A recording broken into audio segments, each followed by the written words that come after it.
ઉનાળાના દિવસો ચાલુ થઈ ગયા છે અને દિન પ્રતિદિન ગરમી વધતી જાય છે. શહેરીજનોની સુખાકારી માટે રાજકોટ મ્યુનિસિપલ કોર્પોરેશનના ભારતીય જનતા પાર્ટીના શાસકો દ્વારા રાજકોટના સેન્ટ્રલ ઝોન, ઈસ્ટ ઝોન અને વેસ્ટ ઝોનની અંદર જે મુખ્ય કચેરીઓ છે ત્યાં આધાર કેન્દ્રની અંદર લોકોને તડકામાં ઊભું ન રહેવું પડે એના માટે એક પરમેનન્ટ સ્ટ્રક્ચર ઊભું કરવામાં આવ્યું છે અને પાણીની પણ વ્યવસ્થા કરવામાં આવી છે, જેથી કરીને કોઈ પરિવારજનો આવે બાળકોને લઈને આધાર કઢાવવા આવતા હોય છે તો એને તકલીફ ન પડે એના માટેની આખી આ મહાનગરપાલિકા દ્વારા વ્યવસ્થા અમે લોકોએ પરમેનન્ટ સ્ટ્રક્ચર દ્વારા ઊભી કરવામાં આવી છે. મંડપ અને ખુરશી, એર કુલર, પંખા આ બધું રાખતા હતા, પરંતુ હવે પરમેનન્ટ સ્ટ્રક્ચર ઊભું કરીએ છીએ, જેથી કરીને ખર્ચ તો ઠીક છે, એટલો બધો બહુ ખર્ચ નથી, પણ 365 દિવસ 12 મહિના સુધી આ પરમેનન્ટ સ્ટ્રક્ચર ઊભું કરવાનો અમારો એકમાત્ર ધ્યેય એ છે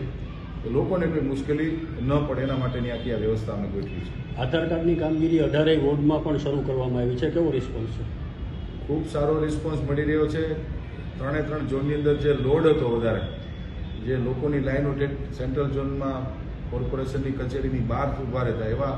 એટલી બધી મુશ્કેલીઓ પડતી. નવા નાણાકીય વર્ષની અંદર મારા દ્વારા સ્ટેન્ડિંગ કમિટીને જ્યારે બજેટ રજૂ કર્યું ત્યારે આ યોજનાનું ઇમ્પ્લિમેન્ટેશન તાત્કાલિક ધોરણે થાય એના માટે જે તે સંબંધિત અધિકારીઓને સૂચના આપવામાં આવી હતી અને 1 એપ્રિલથી બજેટની પહેલી વહેલી યોજના, જે સક્સેસફુલ યોજના ને લોકોને ઉપયોગી યોજના છે, એ શરૂ થઈ ગઈ છે. આપ સૌ મિત્રોના માધ્યમથી, આપ સૌ ઇલેક્ટ્રોનિક મીડિયાના માધ્યમથી રાજકોટના શહેરીજનોને મારું હાર્દિક નિમંત્રણ છે અને આહવાન પણ છે કે જે આપને આધાર કાર્ડની કોઈ પણ કામગીરી કરવી હોય તો તમારા નજીકની વોર્ડ ઓફિસે, જે રાજકોટ મ્યુનિસિપલ કોર્પોરેશનની એક સ્માર્ટ વોર્ડ ઓફિસ બનાવવામાં આવી છે, ત્યાં જઈ અને આપ આધારની કામગીરી આપ આરામથી કરી શકો છો, જેથી કરીને સેન્ટ્રલ ઝોનમાં કે ઈસ્ટ કે વેસ્ટ ઝોનમાં આપને કોઈ ધક્કા ખાવા ન પડે. ઓકે.